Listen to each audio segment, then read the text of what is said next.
Literatura Portuguesa, aula 4B. Caríssimos, dando continuidade ao tema do nosso assunto, agora nós trabalharemos com os heterônimos de Fernando Pessoa.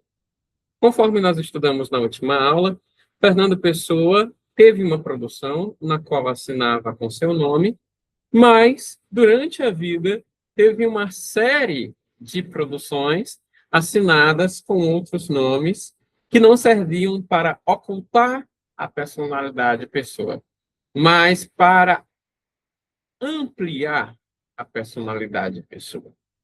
Então, nós não podemos dizer que são pseudônimos, porque pseudônimos são nomes utilizados para ocultar a identidade de um determinado autor. Então, para ajustarmos isso, nós chamaremos cada uma dessas personalidades autorais de pessoa de heterônimos, certo? Então, não é um pseudônimo, mas um heterônimo. Vem do grego heteros, que significa outros, e ônoma, que significa nome. Outros nomes, nomes diferentes de uma mesma pessoa. E, no caso de Fernando Pessoa, esse foi um fenômeno muito produtivo. Nós temos, inclusive, um livro chamado 136 Pessoas de Pessoa, que foi organizado pelo professor Jerônimo Pizarro e pelo professor Patrícia Ferrari, no qual eles fazem uma análise detalhada, um levantamento detalhado de cada uma dessas personalidades. Apenas nesse livro estão compendiadas aquelas personalidades, aqueles heterônimos, que produziram algum texto ficcional ou poético. Então, mas, durante a vida de pessoa, nós temos pelo menos uns 170, 180 heterônimos. Nós vamos estudar daqui a pouco como surgiu na vida de pessoa esses heterônimos. Mas, desde já, cada uma dessas autorias alternativas que Fernando Pessoa vai utilizar para produzir sua obra serão chamadas de heterônimos. Então, difere pseudônimo. A obra pseudônimo de um autor em sua pessoa, salvo no nome que assina, heterônimo é uma pessoa, é um autor fora de sua pessoa. É uma individualidade completa, fabricada por ele, como seriam dizeres de qualquer personagem, de qualquer drama seu. Então, nós vemos aí que, no caso, nós temos em Fernando Pessoa uma proliferação de personalidades autorais.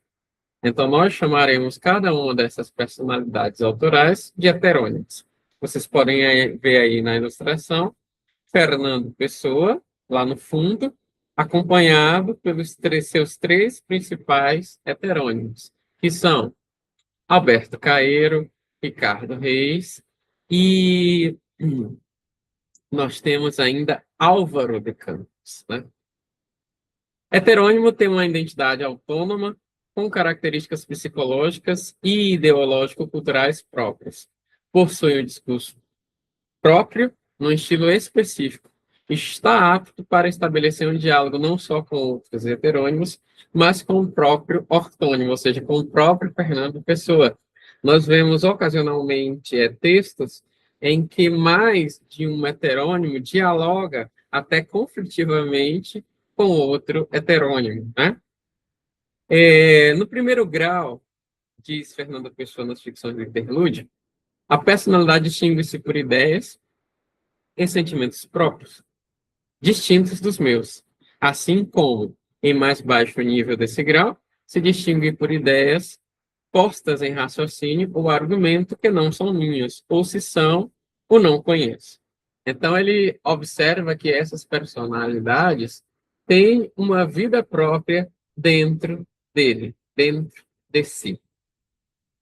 Os principais heterônimos de Fernando Pessoa, nós temos Alberto Caeiro, e nós notemos cada uma dessas personalidades literárias tem um modo de ser próprio, uma estilística própria e um modo próprio de produzir literatura. Então, Alberto Caeiro é um poeta bucólico, ou seja, é um poeta que vai estar ambientado no campo.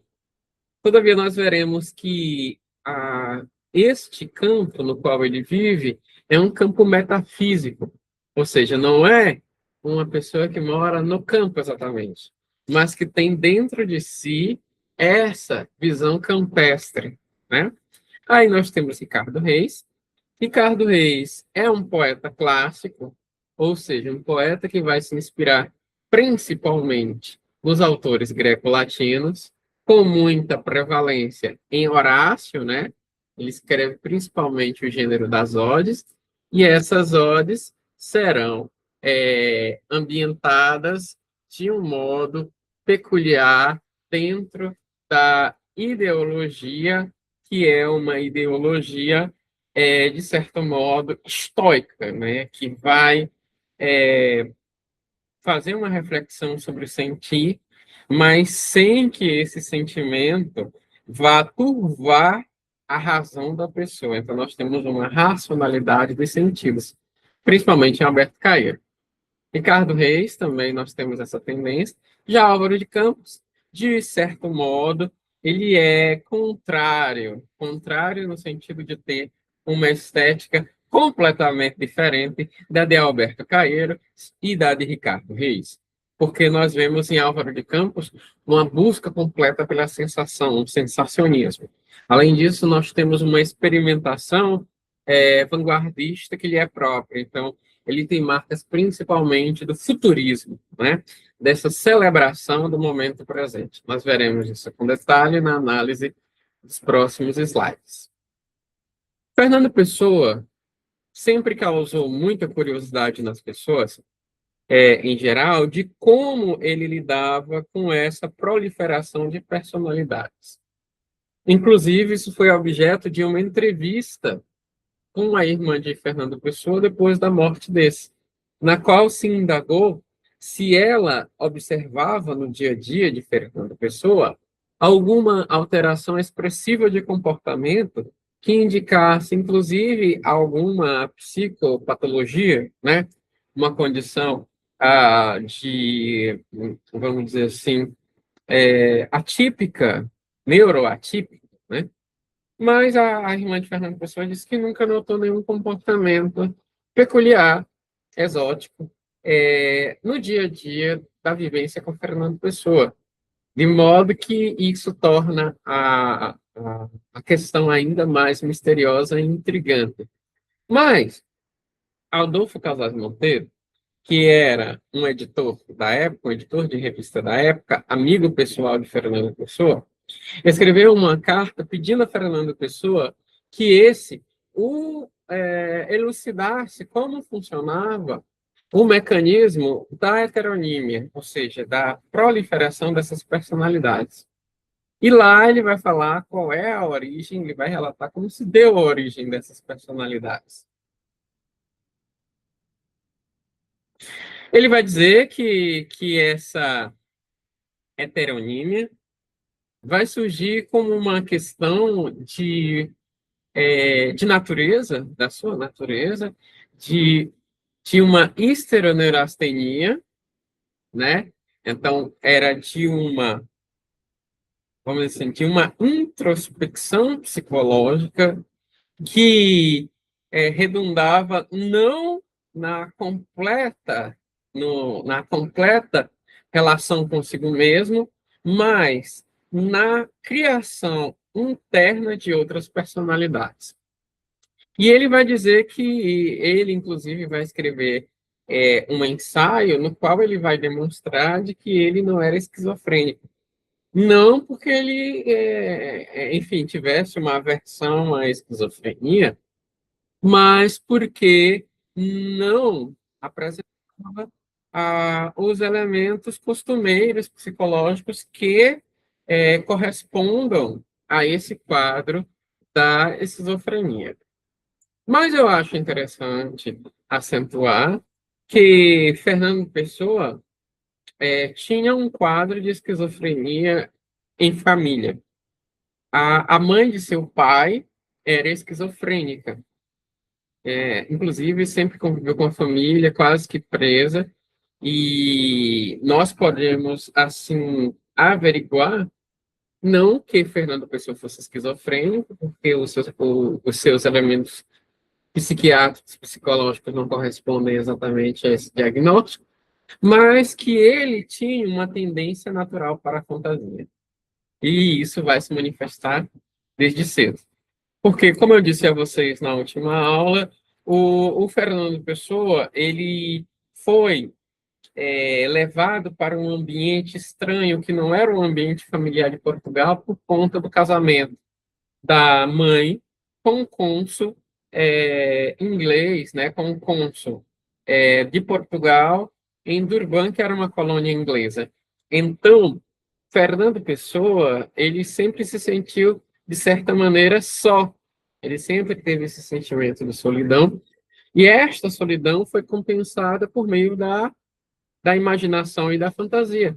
Então, ele criou essas personalidades para não se sentir tão só, né? Então, nós temos essa característica desde a mais tenra infância. Ele, inclusive, escreve um jornal, um pequeno jornal para ele mesmo, um jornal fictício, chamado O Palrador, e nesse jornalzinho, ele já escreve com diferentes personalidades para que pudesse encher esse jornal com várias colunas. Então, ele vai colocar vários personagens, que são ele próprio, para produzirem textos ficcionais, textos de expediente, anúncios, todos produzidos com personalidades diferentes. Então, observa-se aí que desde a mais tenra infância, o Fernando Pessoa já tinha uma tendência à fabulação, à criação de um mundo próprio. Agora vamos à análise dos principais heterônimos de Fernando Pessoa. Nós temos o Albert Caeiro, que surgiu por pura e inesperada inspiração e que tem elementos biográficos muito distintos. Exemplo, nasceu em 1889 em Lisboa, tinha estatura média, olhos azuis, era loiro e frágil. Fez apenas a instrução primária e não exerceu qualquer profissão, tendo vivido de pequenos rendimentos no campo com a tia-avó. E, para o ponto de vista de Fernando Pessoa, escrevia relativamente mal o português, no sentido de que tinha uma escrita mais simples. Nós temos o Ricardo Reis, que surgiu de uma deliberação abstrata, e as características, nasceu em 1887, no Porto. Era baixo, forte, seco, moreno mate. Foi educado num colégio de jesuítas e teve uma formação de helenista, de latinista e de semi-helenista. Foi médico, viveu no Brasil, onde se expatriou por ser monárquico. Escrevia com correção, mas de maneira exageradamente purista. Então, vejamos aí que cada heterônimo, principalmente dos três principais, tem características muito bem marcadas que distinguem-se um dos outros. Aí nós temos Álvaro de Campos. Álvaro de Campos é considerado o mais marcante dos heterônimos de Fernando Pessoa. E ele nasceu de um súbito impulso para escrever. Nasceu em 1890, em Tavira, era alto, magro, um pouco curvado, entre branco e moreno, usava cabelo apartado de lado e monóculo, recebeu uma educação comum no liceu, mas acabou por se formar em engenharia e depois engenharia mecânica e depois naval em Glasgow, na Escócia, e escrevia razoavelmente. Então, vemos aí que cada uma dessas personalidades tinha características próprias que lhe distinguiam do próprio Fernando Pessoa. Ainda na carta de Adolfo Casais Monteiro, ele relata como surgiu Bernardo Soares, que escreve os fragmentos que formam o livro do Desassossego. Inclusive, o livro do Desassossego é um dos livros mais traduzidos no mundo, né? Aparecia quando Fernando Pessoa estava sonolento. Aspectos biográficos e traços caracterizadores. É uma divisão da própria personalidade de Fernando Pessoa. Por isso, alguns tendem a considerá-lo um semi-heterônimo, certo? E não exatamente como um heterônimo, porque nós ainda temos uma certa correspondência entre a personalidade de Fernando Pessoa e a personalidade de Bernardo Soares. Agora vamos para uma caracterização, esse aqui vocês lerão com calma depois, mas vamos lá. Nós temos, primeiro, Alberto Caeiro, que é um poeta bucólico. Nós temos Ricardo Reis, que é um poeta clássico, e Álvaro de Campos, que é um poeta da modernidade. Alberto Caeiro vai trabalhar principalmente com o primado das sensações. Ricardo Caeiro vai trabalhar com as reflexões filosóficas sobre a consciência e a condição da mortalidade. E Álvaro de Campos vai trabalhar com o sujeito, a consciência, o tema, a nostalgia da infância. Mas, em todos esses casos, nós temos uma âncora discursiva, que é a questão do fingimento artístico e da reflexão existencial.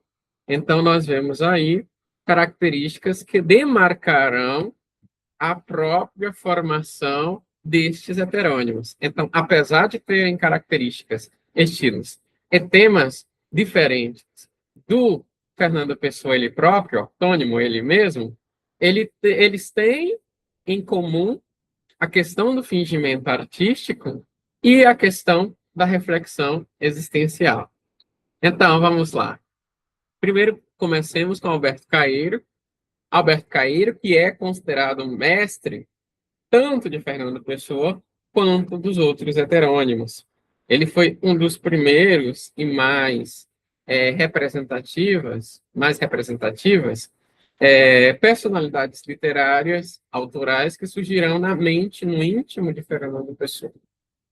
Ele era um poeta bucólico que tinha uma profunda relação com o campo, é o criador do sensacionismo, que é uma doutrina que vai questionar principalmente a tradição romântica, que a tradição romântica tem uma tendência natural para a transcendência, pela busca pelo eterno. Já aqui no sensacionismo, nós temos a ideia, primeiro, de que não há transcendência fora da vida, então não há uma vida post-mortem, e nós temos a questão de que, para compreender a vida, nós temos que, em primeiro lugar, senti-la e não pensá-la, porque ele vai dizer que pensar é não sentir. E a base da compreensão da realidade é a sensação. Então, nós podemos, de uma certa maneira, dizer que ele traz elementos do arcadismo, traz elementos do realismo, assim, na profundidade psicológica, mas traz de uma maneira completamente nova. A poesia do Alberto Caeiro não tem comparação dentro da tradição poética portuguesa, por exemplo, do século XIX. Não tem comparação. Mesmo em Camões. Mesmo nos idílios de Camões, nós não vemos essa profundidade filosófica, reflexiva, que é tão presente no Alberto Caeiro. Farei a leitura para vocês apenas de um trecho, vocês lerão a nossa antologia, que vai estar na plataforma, que é o poema A Metafísica Bastante em Não Pensar em Nada.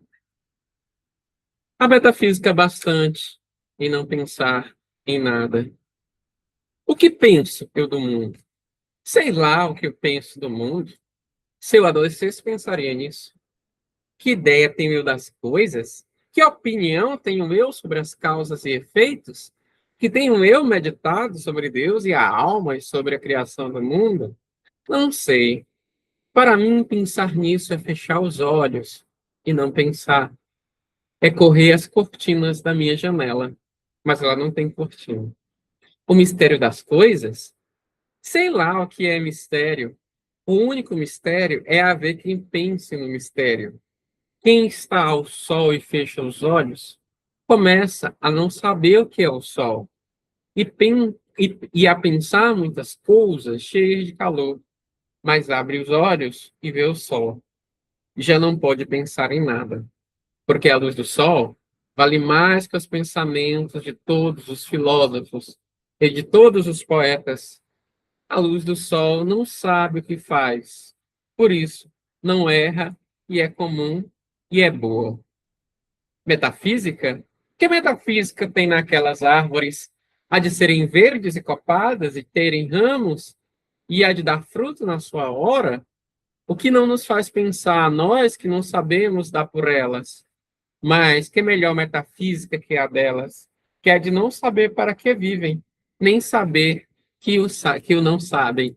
Então, nós vemos aí uma reflexão filosófica profunda sobre uma certa dimensão da existência que vai ser chamada posteriormente de existencialismo. Caso vocês queiram se aprofundar, sugiro a pesquisa sobre o termo existencialismo e sobre a filosofia do filósofo francês Jean-Paul Sartre. Nós já podemos dizer que em Fernando Pessoa nós já temos os indícios dessa filosofia existencialista. É claro que isso está no esteio da filosofia de Nietzsche, do niilismo de Nietzsche, mas nós temos aqui isso de uma maneira muito mais poética, de uma maneira muito mais estética. Então, para Alberto Carreiro, a contemplação da realidade é a sensação, a experiência da própria realidade. O ato de pensar sobre a realidade é desviar-se da própria realidade. Pensar na filosofia das coisas é distanciar-se das coisas, é não sentir, não viver. Então, nós temos até nisso uma certa semelhança com a filosofia zen-budista. Dirão, inclusive, que Fernando Pessoa teria sido influenciado pela leitura da literatura japonesa do século XIII, do século XVI, na qual nós vemos também esse primórdio, essa valorização da sensação em detrimento da reflexão racional, né? Partindo de Alberto Caeiro, nós temos Ricardo Reis. Ricardo Reis, ele tem uma visão racionalista, intelectual das emoções. Ele vai fazer uma reflexão muito profunda sobre a limitude da vida, sobre a efemeridade da vida, a iminência da morte e a encenação da própria mortalidade. Canta um certo regresso ao neopaganismo, ou seja, uma valorização dos elementos da cultura greco-romana e também, no final, tem uma tendência ao niilismo existencial, né? Que também está presente em Alberto Caeiro. Não por acaso, Alberto Caeiro vai ser mestre de Ricardo Reis. Inclusive, nós vemos isso nas odes de Ricardo Reis. Os principais textos de Ricardo Reis são odes, ou seja, textos escritos sob influência dos gêneros poéticos clássicos. Então, à exceção das odes triunfais, das odes marítimas, o autor que mais vai produzir odes numeradas, será Ricardo Reis. Deixa eu ler para vocês um trecho, que é o meu poema preferido das odes, do Ricardo Reis, que é assim: se hás de ser o que choras, ter que ser, não chores. Se toda a mole, a extensão imensa do mundo, ser-te-á a noite, aproveita este breve dia e sem choro cura, goza-o, contente por viveres o pouco que te é dado. Né? Então, nós vemos aí a presença desse sentimento da efemeridade da vida, de como a vida é passageira e de como nós devemos valorizar o momento, pois a morte é uma condição inescapável, inexorável da condição humana. Nisso nós vamos ver certa semelhança, mas sem o rebuscamento, né, que nós veremos no arcadismo, né? Tem uma presença, sim, semelhante com o arcadismo na questão dos temas, mas nós vemos uma maior simplicidade da linguagem. apesar de ser uma linguagem que vai ter uma presença bastante relevante de termos herdados da tradição latina, em especial de Horácio, das odes de Horácio, mas ainda assim é uma poesia que tem uma linguagem mais próxima da modernidade. Então, nós podemos dizer que é uma modernização dos temas clássicos. Outra ode de Ricardo Reis, que se encontra lá na nossa antologia, é a ode número 2, As rosas amo dos jardins de Adonis. Essas volúpes, Lídia, rosas, que em dia em que nascem, em esse dia morrem. A luz para elas é eterna, porque nascem, nascido já o sol, e acabam antes que Apolo, o sol, deixe o seu curso visível. Assim façamos nossa vida um dia, inscientes, Lídia, voluntariamente, que é a noite antes e após o pouco que durante. Mais uma vez, essa presença de uma reflexão sobre a efemeridade, sobre a limitação do nosso tempo de vida e uma presença de figuras trazidas ou da mitologia clássica ou da poesia clássica, como Adonis, que é um deus oriental, que morre e renasce a cada primavera. Nós temos Apolo, que é o deus grego do sol, e nós temos Lídia, que é uma figura que vai estar presente nas elegias, nas elegias amorosas, por exemplo, de Tibulo, né, ou Propércio, que são dois grandes autores da literatura latina. Então, nós vemos que é uma atualização, uma modernização dos poemas clássicos greco-romanos. Nós temos também um poema que é um dos meus preferidos, de Ricardo Reis, Coroai-me de rosas, coroai-me em verdade de rosas, rosas que se apagam em fronte a apagar-se tão cedo, coroai-me de rosas e de folhas breves, e basta. Então, nós vemos que nós temos poemas que são mais curtos ou mais longos, mas que vão tematizar essa questão da tradição greco-romana. Inclusive, nós temos poemas, inclusive um poema mais longo, que vocês lerão com atenção depois, que vai chamado também Ode, que vai fazer uma crítica à religiosidade cristã, que para Fernando Pessoa, no caso, no heterônimo Ricardo Reis, é uma religião que não valoriza a vida, que coloca a morte e a transcendência acima da vida. Então, nós temos essa crítica muito pontual na obra de Ricardo Reis, né?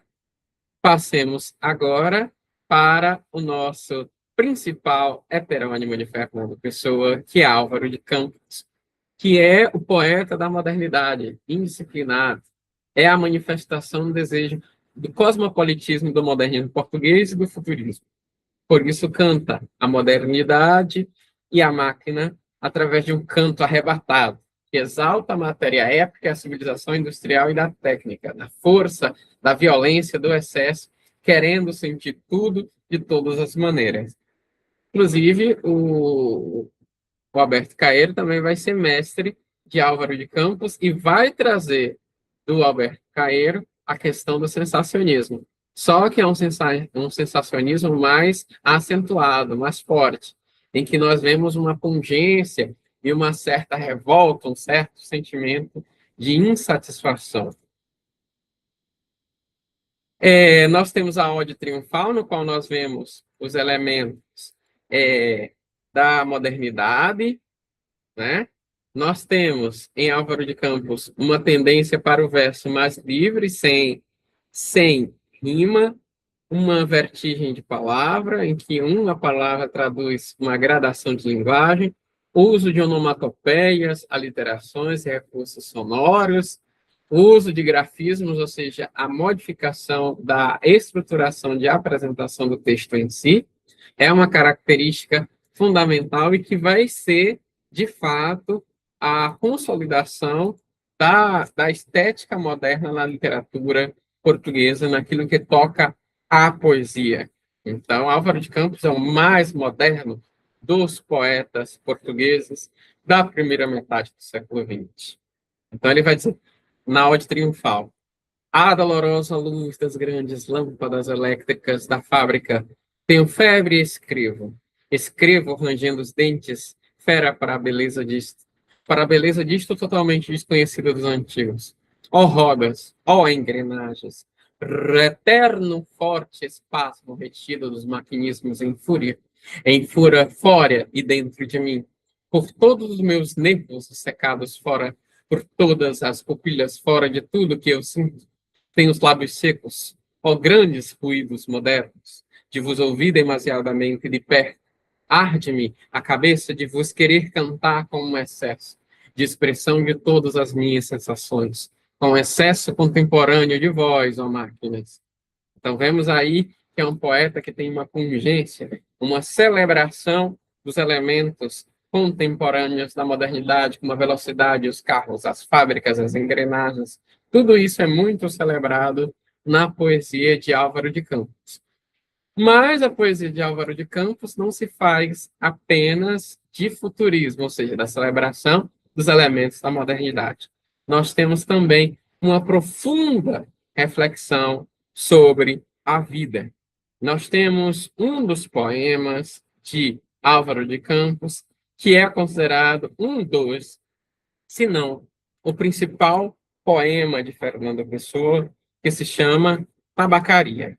Depois eu colocarei a recitação completa deste poema, que é um poema que dá mais de 3 páginas, e é importante que vocês leiam com bastante atenção, porque aí neste poema nós já temos a consolidação, de um certo modo, do nosso modo de ser moderno e pós-moderno.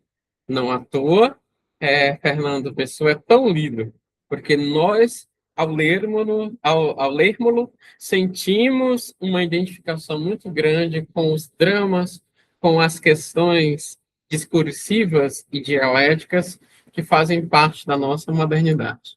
Vou ler só um trechinho para vocês. Tabacaria. Não sou nada, nunca querei ser nada, não posso querer ser nada. A parte disso, estão em mim todos os sonhos do mundo. Janelas do meu quarto de um dos milhões de quartos do mundo. Que ninguém sabe quem é. E se soubessem quem é, o que saberiam? Dás para o mistério de uma rua cruzada constantemente por gente, para uma rua inacessível a todos os pensamentos. Real, impossivelmente real, certa, desconhecidamente certa, com o mistério das coisas por baixo das pedras e dos seres, com a morte a pôr umidade nas paredes e cabelos brancos nos homens, e com o destino a conduzir a carroça de tudo pela estrada do nada. Estou hoje vencido, como se soubesse a verdade. Estou hoje lúcido, como se estivesse para morrer e não tivesse mais irmandade com as coisas, senão uma despedida, tornando-se esta casa e este lado da rua a fileira de carruagens de comboios, e uma partida pitada no meio da minha cabeça, e uma sacudidela nos meus nervos e um ranger de ossos na ida. Estou perplexo, como quem pensou e achou e esqueceu. Estou hoje dividido entre a lealdade que devo à tabacaria, do outro lado da rua, como coisa real por fora, e a sensação de que tudo é sonho, como coisa real por dentro. Vocês lerão com atenção esses detalhes, esses poemas, e verão a grande beleza, a grande identificação, a grande expressão da modernidade, do nosso pensamento contemporâneo, nas palavras e nos versos de Fernando Pessoa, certo? Mais uma vez, ressalto que é fundamental que vocês façam a leitura dos nossos textos motivadores, ou seja, nossos textos base e dos nossos textos complementares, que façam a leitura reflexiva e atenta dos poemas selecionados de Fernando Pessoa e tenham ciência da complexidade que é a obra de Fernando Pessoa. Penso, inclusive, que no futuro poderá ser objeto de TCC, de monografia de vocês, porque é um poeta muito bonito, muito profundo e muito próximo de nós. A poesia de Fernando Pessoa não fala de um mundo que está longe de nós, mas do nosso próprio mundo, de um mundo que está dentro de nós. Daí a sua relevância dentro da história da literatura portuguesa e por ter influenciado grandemente a poesia e a literatura brasileira. Nós temos grandes autores como Cecília Meirelles, Carlos Drummond de Andrade, Ferreira Goulart, cuja leitura nos demonstra a base filosófica e discursiva que lhe serviu Fernando Pessoa. Então, meus queridos, aproveitando o ensejo, novamente gostaria de agradecer a presença de vocês. Espero que vocês tenham aprendido um pouco da riqueza que é a literatura portuguesa e que futuramente se aprofundem nos textos que serão disponibilizados para vocês, para que vocês tenham um conhecimento mais fundamentado daquilo que é a literatura portuguesa, já que nós tivemos pouco tempo para trabalhá-la. Espero que vocês já estejam se formando e se familiarizando com a rotina de leitura de vocês. É extremamente fundamental que vocês tenham essa rotina de leitores. É impossível a um professor de língua portuguesa ser um bom professor sem que faça a leitura e incentive em seus alunos o hábito da leitura. E, mais uma vez, sempre trago essa mensagem de estímulo. Sei que vocês têm grandes dificuldades, sei que cada um de vocês tem uma rotina complementar para além do curso de letras, mas sempre lembrem das palavras de Aristóteles que as raízes do conhecimento são amargas, mas seus frutos são doces. Então, se nesse momento vocês têm que enfrentar essas adversidades, é com a certeza que no futuro vocês receberão a adequada recompensa, de que vocês se tornarão, por certo, tenham confiança no talento de vocês, de que vocês serão grandes professores de língua portuguesa, formadores de alunos conscientes, de alunos críticos, de alunos cidadãos e, acima de tudo, alunos reflexivos, como foi, de uma certa maneira, o nosso grande poeta Fernando Pessoa. No mais, desejo a todos e todas bons estudos e uma excelente continuidade nas disciplinas futuras. Muito obrigado pela colaboração. Um grande abraço em todas e todas. Até mais.